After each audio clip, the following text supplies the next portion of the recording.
Welcome to another episode of Cess Talk Sports with BY's Polysports Media, where we dissect the intersections of politics, sports, race, gender, and culture. I'm your host, Cess, your favorite IT with Uncle Tendencies. Today, we're diving deep into a pressing question. Why isn't JuJu Watkins being marketed and celebrated as a generational talent in women's basketball?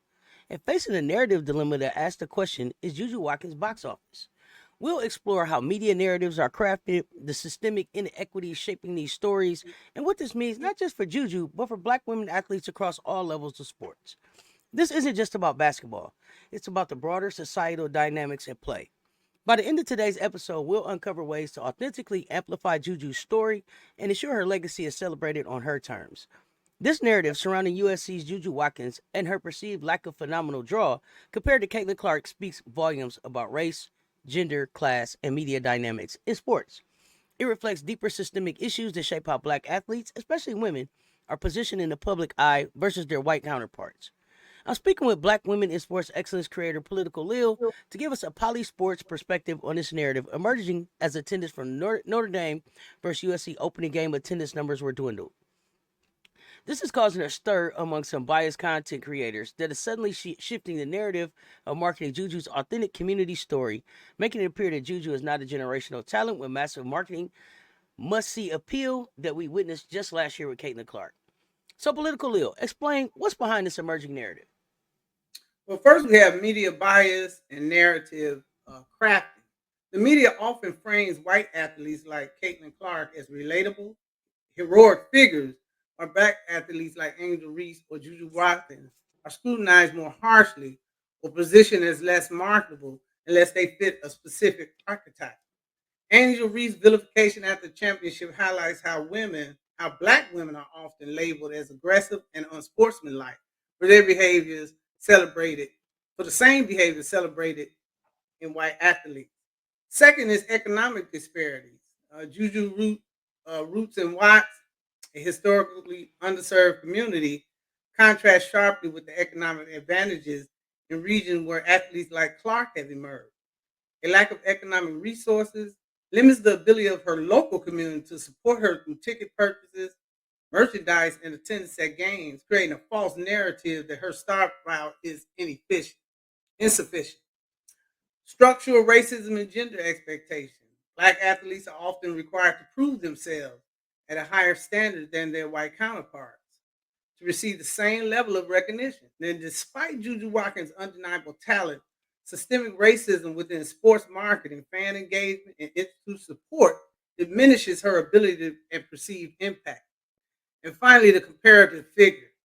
Pitting JuJu Watts against Caitlin Clark, especially when their circumstances are so different, creates an unfair dichotomy. Clark rise coincides with viral moments and a media narrative crafted around her underdog status, while JuJu is held to an expectation of carrying USC basketball in an entirely different context. Now, why does the story narrative matter? Well, for one, media needs a conflict. Media outlets and content creators often latch on to onto polarizing stories because they drive clicks, engagement, and emotional investment. The Reese Clark story was easily framed as a good versus bad dichotomy rooted in race and cultural biases. Without such a narrative, the media may see Juju as less marketable, ignoring her organic and authentic story. Secondly, Juju does have a story, but it's rooted in resilience, community excellence rather than conflict. Growing up in Watts, balancing the pressures of being a black woman, excelling in the sports at elite level, and representing hope for her community is a powerful narrative, just not one the media prioritizes because it requires nuance and context. And third, the absence of a foil. Unlike recent Clark, Juju doesn't have a high profile rival or foil that can be used to create drama. This shouldn't be a weakness, but in a media landscape driven by competitive competition and spectacle, it often is perceived as one. So, what can USC and the media learn, and how do we set the story straight? Well, we set the stage by talking about JuJu Watkins. This is where we start to set the narrative straight. Born and raised in Watts, California, A community that embodies resilience. Despite economic challenges, Juju has been a basketball sensation from a young age. She was last year's National Freshman of the Year, the second leading scorer, and the SB's Breakout Athlete of the Year. Despite these accolades, Juju isn't commanding the same national attention as someone like a Caitlin Clark, whose meteoric rise was fueled by her incredible skill and a media narrative that elevated her to basketball darling status. And let's not forget the contrasting treatment of Angel Reese, celebrated on the court yet vilified off it for simply embracing her championship win and her competitive spirit. These examples highlight the disparities in how athletes' stories are told and who gets to be the hero.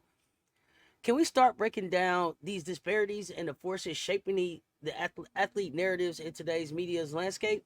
It appears that media has obsession with polarizing narratives. Can you discuss how the media shapes athlete narratives for us?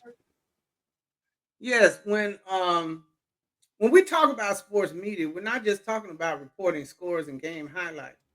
Media plays a powerful role in shaping how we perceive athletes, not just as players, but as personality, role models, and even as symbols. Let's think about Caitlin Clark for a moment. She's undeniably talented with jaw-dropping range and an undeniable flair on the court. But her meteoric rise was just not about her skill. The media carefully framed her as the underdog turned hero, a scrappy competitor who single-handedly carried Iowa to the championship game. Now contrast that with Angel Reese. Her celebration of the same game was spun into a controversy. She was called classless and vilified for behavior that her white male counterparts had displayed for decades without criticism. This contrast reveals a double standard and biases baked into sports media. For example, Caitlin Clark, framed as the face of basketball, even in defeat, elevating her to a sympathetic hero, while Angel Reese's position as an antagonist for embracing her competitive edge and unapologetic personality. JuJu Watson, largely absent from these broader narratives despite her skill and marketability. Let's look at the systemic inequities behind the narrative because we know these biases don't emerge in a vacuum. They're rooted in systemic inequities in how we value athletes based on race, gender, and socioeconomic status. Political Lil, can you provide some examples? Yeah, for example, Watkins plays in Los Angeles, a city with a rich basketball culture, but also a community plagued by economic disparity. And unlike Caitlin Clark, who benefits from Iowa's rabid fan base and accessible regional support, Juju community in Watts faces barriers to attending games or creating a strong home court atmosphere. And let's not forget the racial element. Black athletes are often seen through the lens of either celebration or scrutiny, with little room for nuance. They're either heroes or villains, but very rarely allowed to just be athletes with complex stories and humanity. Juju, despite her accolades, hasn't been given a narrative that resonates with the broader public. Without that narrative, she risks being overlooked in a landscape where stories drive engagement, endorsements, and legacy. Is it time for a serious call to action as we're recognizing these gaps? Yes, we have to ask ourselves, why aren't media outlets investigating investing in Juju's story? Is it because her rise doesn't fit neatly into the existing black and white conflict narratives that the media loves to exploit? Or is it because, as a black woman in a predominantly white and male dominant media ecosystem, her story simply isn't prioritized? And these are tough questions, but critical ones. They're crucial. And they lead us to the bigger issue. How do we as fans and communities amplify her story when the system won't?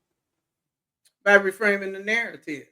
The narrative around Juju Watkins is not about her individual draw, but about the systemic inequities in how black women are perceived and supported.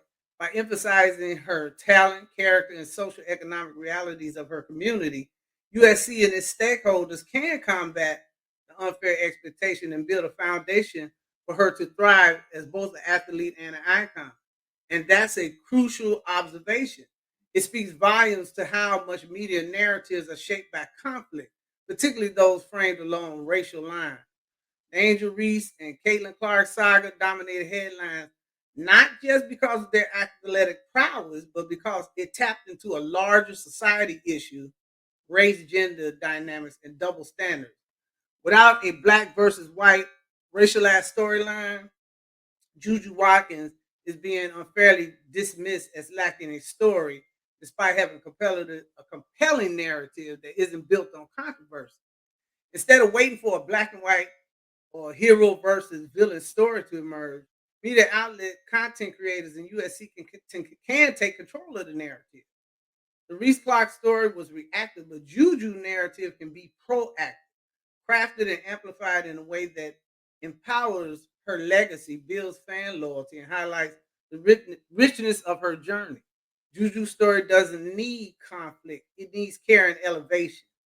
And it's up to her community, her school, and the sports media to ensure it shines. Okay, political look. Can you be a little bit more specific about what the role of USC institutional support is in this narrative? Sure. Let's start with USC, Juju School. As one of the top athletic programs in the country, USC has the resources and platform to elevate Juju Watkins into a household name. So, what would you say is missing? For one, USC hasn't fully leaned into telling Juju's story. Schools like Iowa have shown how effective they can be in amplifying athletes. Look at Caitlin Clark. Iowa leveraged local pride, regional identity, and a robust social media campaign to make Caitlin Clark the face of women's basketball. USC, on the other hand, hasn't created that same cultural or emotional connection between Juju and the broader community. Why isn't Juju image on every billboard in LA? Why isn't USC producing documentaries or behind the scene content showcasing her journey? This is a missed opportunity to connect her story to her roots in Watts and make her a symbol of excellence for the city. The current Juju story of her rise is, in fact, a corporate sponsored story. Of course it is. Let's talk about her home community of Watts. What is the role of the Watts community, a community where her great grandfather was an activist and has a park named in his honor for his work? Juju's great grandfather, Ted Watkins, he founded the Watts Labor Community Action Community, WLCAC, in 1965. The WLCAC aims to improve the quality of life in the Watts neighborhood by providing affordable housing, jobs, and health care. Juju spent her childhood around the WLCAC and worked as a receptionist there for 2 summers. She hosted a holiday give back at the WLCAC Center. Juju honed her basketball skills at the Ted Watkins Memorial Park, where she would often play on the court with the gym's manager. Juju is passionate about carrying on her grandfather's legacy. She's established a good charity, Good Juju, to support young basketball players from her hometown. This is a community filled with resilience, pride, and untapped potential. The issue isn't a lack of interest in Juju's success, it's access. Political ill, tell us why. Well, many families in Watts face economic barriers that make attending USC games or buying the merchandise challenging. But with the right initiative, this community could become a powerful base of support for Juju. Here's how. They could create a Watts to USC program, offer subsidized tickets and transportation for residents to attend Juju home games. This not only boosts attendance, but it also builds a sense of ownership and pride in her journey.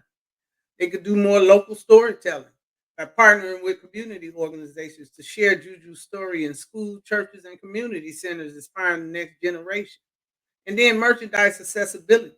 USC could work with sponsors to make affordable Juju brand gear available in Watts, turning her into a symbol of local pride. And that becomes the foundation of building a new narrative. Finally, the question we need to answer is what narrative can we build around Juju Watkins? While she doesn't have the same black and white tension that fueled the Angel Reese Caitlin Clark saga, Juju's story is compelling in its own right. She's a prodigy from Watts, balancing immense talent with the weight of expectation. Her narrative can center on perseverance, excellence, and her role as a beacon for her community. Imagine this Juju Watson leading USC to its first Final Four in decades, all while representing a city that's long been overlooked. That's a story everyone can root for. Absolutely. Political ill. Please share your comments on media coverage and representation. The controversy about Juju Watkins isn't just about her. It's about how black women athletes are covered in the media more broadly. When we think about media representation, one thing becomes clear. Black women athletes often have to work twice as hard to get half of the recognition, while white athletes are frequently celebrated for their grit, intelligence, or leadership. Black women are often labeled as aggressive and even angry when they display the same fiery competitive. And take Serena Williams, for instance.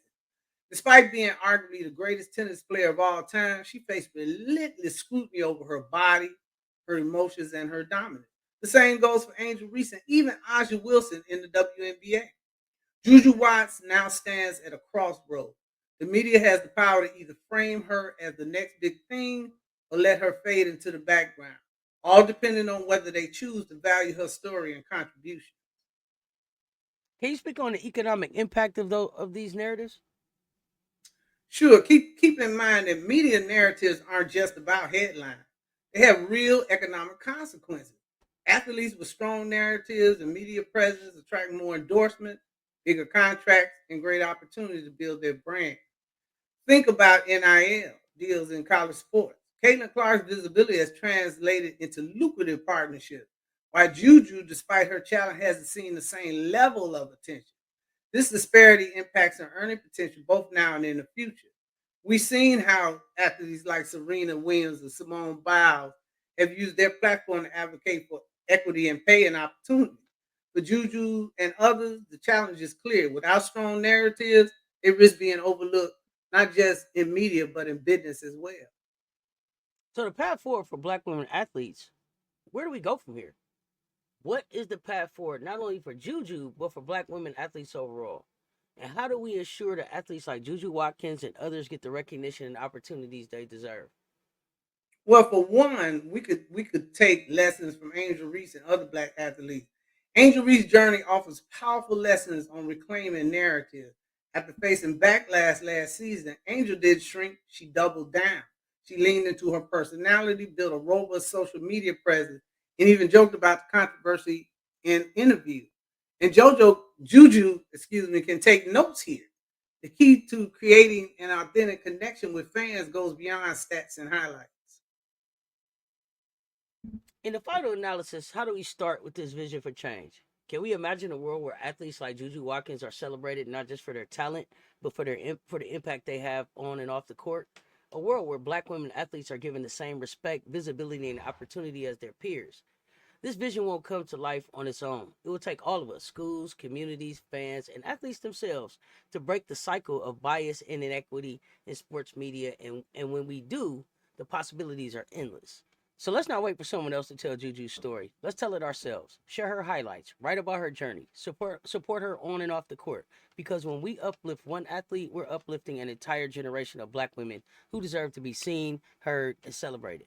Thanks for checking out this recorded episode, and we look forward to discussing this in our live chat Thursday. Now let's turn it over to you, our listeners. We'll be tracking the comments on this video, and of course, engaging the comments in the live chat throughout the podcast. And we'd love to hear your thoughts and questions. Thank you for joining us on this episode of the Be Wise Poly Sports Cess Talk Sports podcast. If you enjoyed today's discussion, don't forget to like, share, and subscribe to our channels. And remember, sports is never just about the game. It's about the stories we tell and the change we create.